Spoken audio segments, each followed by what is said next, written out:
works there. It's time to get talking about the local property market. Bringing in the experts this morning from Hunt Properties, of course, the real team in real estate, the guys that simply sell. And in studio, connecting with Mr. Hunt himself, Ryan Hunt, back on the microphone after a lockdown hiatus. Hey Ryan, how you doing, my friend? Good and you, Mark. Great to have you back in here. You're looking like you've got a bit more breath in your lungs. Normally on a Friday, it would be after a 5K Friday, a Hunt Properties 5K Friday run, that you'd pop into the studio for a catch-up, but obviously that hasn't been happening for a while. Yeah, Mark, it's a pity. We had to readjust. But yeah, a lot of the runners are gagging to get going again. So obviously dependent on how the pandemic rolls out, but maybe towards the end of the year, October, we can get going again. But yeah, we all miss it.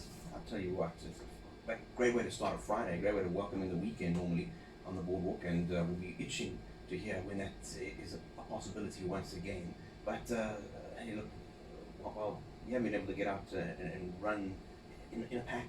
There's been a bit of a run on the market. Let's talk about what's happening in the property market during this weird lockdown period, because there were all kinds of strange predictions about where things were heading, and the actual reality is quite interesting. Where are we at right now? Yeah, so Mark, we're just short of 2 months post our lockdown. Since the 1st of May, we were allowed to start showing houses again. There has been significant activity in the market in terms of people inquiring on properties. You're seeing now that there's also starting to be a little bit more of people putting their homes on the market, and you'll probably see that trend happening more and more towards the end of the year as the economic reality bites. But the amount of buyers in the market is an interesting one. So if it was the first 2 weeks in May, you'd say that that's pent-up demand. And yes, it has been driven by the record low interest rates. We haven't seen interest rates at this level since the 1970s. And we just had another cut in the Yes. repo rate as well. Yeah, so it went down. So your prime lending rate now is 7%. So that is a record low. And you're getting very close to what you'd pay on a rental that you'd pay back off a 100% bond. That's not taking into account your levies and your rates. So that is driving demand. But I think there's other aspects to it as well. I think that commercial and retail property spaces have taken a bit of a knock, which means that a lot of investments now being channeled towards residential property. And junk status was a big bad elephant in the room for a very long time, for about 2 years, ever since Nene Gate. We had this imminent junk status that was, every 3 months we were getting announced, and never came. The guillotine finally fell during lockdown. From our perspective, it couldn't have happened at a better time. Really? Because, the converse happened. Because what everyone was predicting, that interest rates would go up, that would suck buyers out the market. The converse happened because of the situation that we found ourselves in, or everyone found themselves in globally, and the Reserve Bank had to cut the interest rates. And because of that, people have forgotten about that negative. And Ballito has been very active, but that's also activity across the country. So it's not just localized to Ballito. So often when we come here and talk to you, we're talking about the Ballito market and how it's sitting uniquely in the South African property landscape. For sure. In this regard, it's activity across the board in most of the price brackets. The very high price bracket around the country isn't doing particularly well, but Zimbabwe is doing fantastically well. So, which is very interesting. Zimbabwe's had a relatively, in comparison to its previous years, has had a couple of slow years, although it's still the highest traded estate in Ballito. But it's had a phenomenal restart to our post-lockdown life. But from our side, as I was saying to you off air, it's 3 years since the company started going, and it's 3 years since we started coming in here and doing these interviews. And we've got Dylan, who's come into the studio with us. He's our new addition. It's everyone's Hunt Properties initiation that they have to come and do a radio interview. But we're really excited about Dylan's addition. What's quite interesting as well is that we're about to set our record month, I feel. So at the moment, we're sitting on about 15 transactions, but there's always a rush towards the end of the month. So hopefully we could add another 10 on the board, and that would definitely be the most that we've had in a month. So it's not a hugely above the norm, but it's quite nice to post that so soon after, after quite a deep and sharp little recession that we had. Absolutely amazing, man. In the middle of lockdown, set to hit that record month, and as things continue to move and the team continues to grow, let's bring Dylan into the conversation. You mentioned he was waiting in the wings, and Dylan Skewis, the latest member of the Hunt Properties team. Welcome to the studio, my friend. How are you doing today? Yeah, I'm good. Cheers. Fantastic. And let's get a little bit of just a quick little bit of your background. What's your story prior to this new chapter? Right, Mark. Yes, so I'm born and bred in Ballito, born in the early 80s. So I've watched Ballito develop from a small town amongst the sugarcane fields to this kind of bustling metropolis that it is today. So yeah, born and bred here. Spent a bit of time in Durban and London. But yeah, very happy to be back here, working close to home, close to my family, and joining a very successful team. Hey, not just any team. This is the real team in real estate. We simply sell.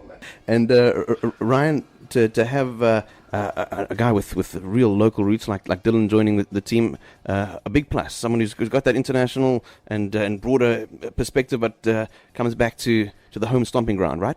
Yeah, look, Dylan's local roots were an attraction for us in terms of hiring him.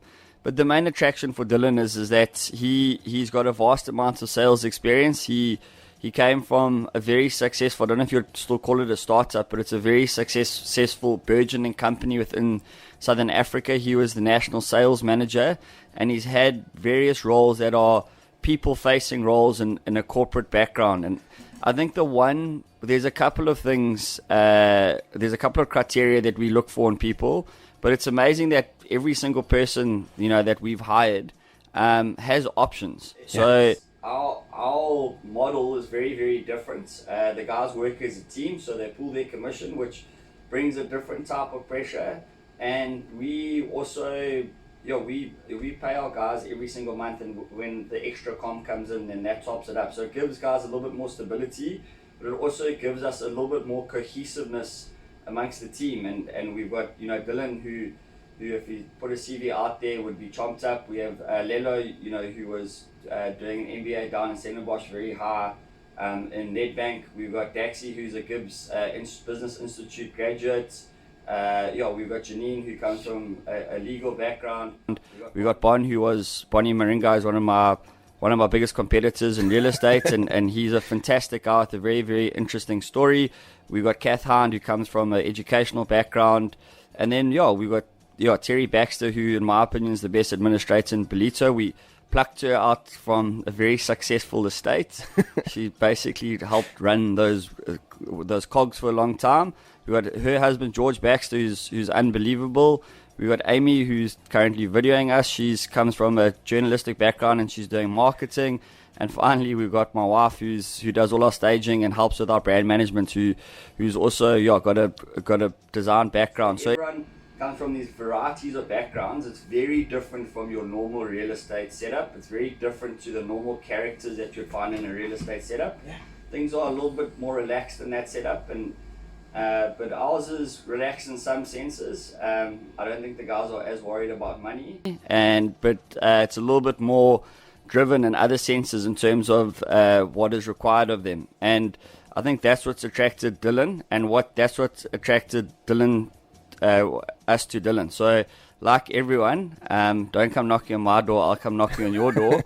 We've specifically headhunted people to join our team, and the nice thing for someone like Dylan is that we are expanding regionally and nationally, so there is a pathway to growth as well. Fantastic. So Dylan, you've joined quite a lineup, quite a team. Hey? It's like the Avengers.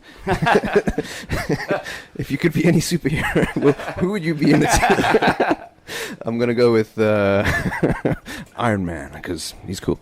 But it's just an incredibly exciting time in the midst of all of this pandemic craziness. It seems like Hunt Properties is sailing through the choppy seas, onward and upward, expanding and growing, and on track for this record month.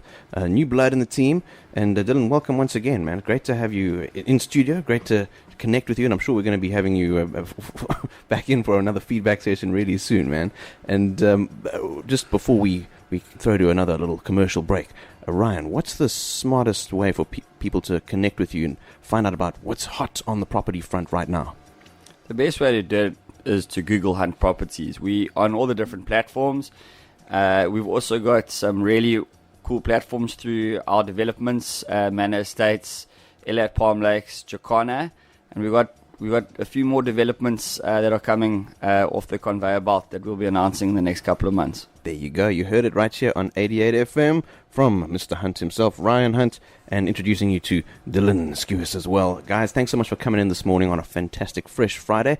Sorry we couldn't do the 5K Friday run before, but we'll be back on the boardwalk soon, I'm sure. And when we are able to, when it's time to announce the return, I'm sure we'll have you back on the radio for another chat. What do you say, Ryan? Mark, it'll be awesome. You heard it here on 88 FM, and now back to the music.